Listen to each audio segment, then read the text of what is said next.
Watch a child interact with the world, and you'll notice their unique relationship with the unknown.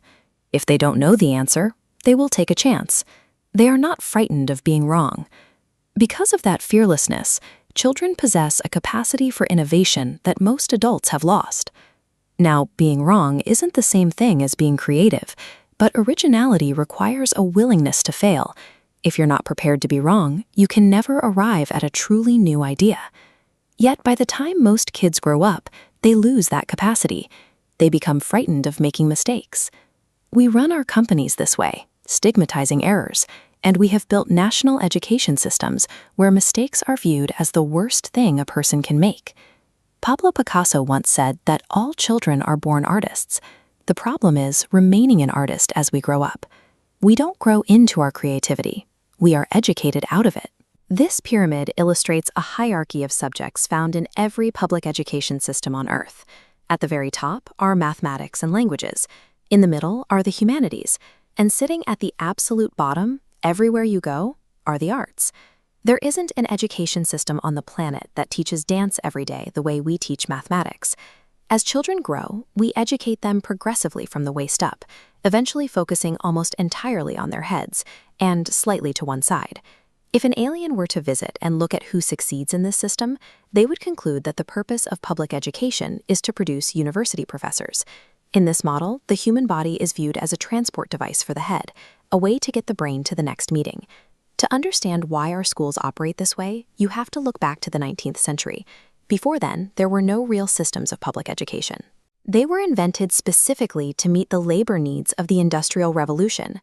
This blueprint relies on two core ideas. First, the subjects deemed most useful for work are at the top. As a kid, if you liked art or music, you were likely steered away from them on the grounds that you would never get a job as a musician or an artist. Second, the system established academic ability as the dominating definition of human intelligence. Because universities designed the pipeline in their own image, public education became a protracted process of university entrance.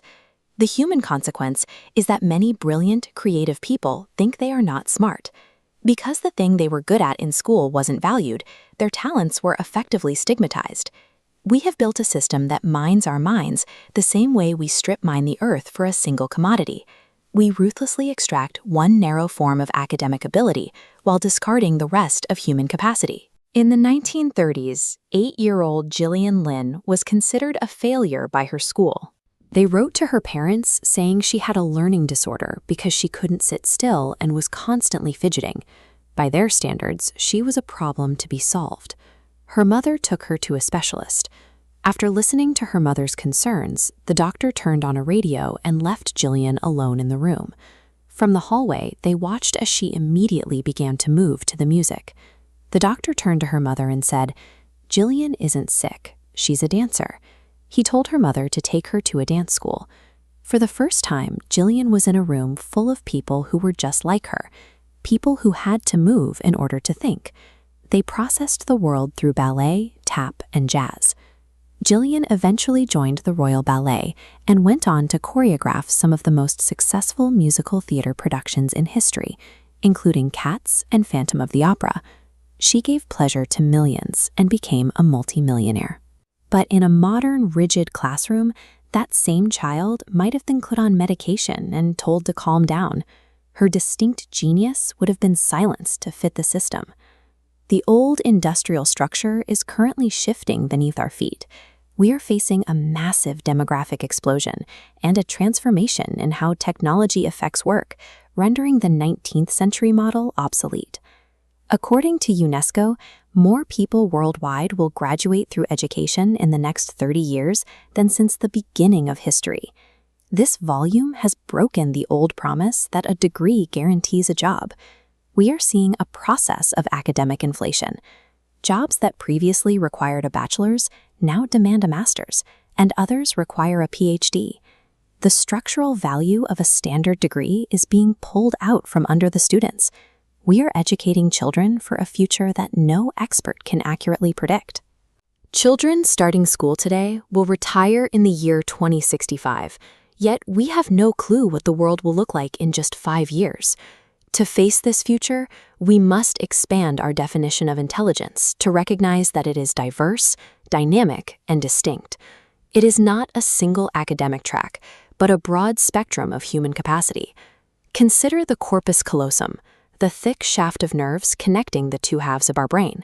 It facilitates a constant exchange of information, ensuring the mind isn't divided into neat compartments. True creativity emerges from this interaction, where different ways of seeing the world collide to form something original. Our only hope for the future is to adopt a new human ecology. We must move past the idea of strip mining the mind and start educating the whole being, valuing the richness of human capacity in all its forms. We have to use our gift of imagination wisely. To do that, creativity must now be treated with the exact same status and importance in our schools as literacy.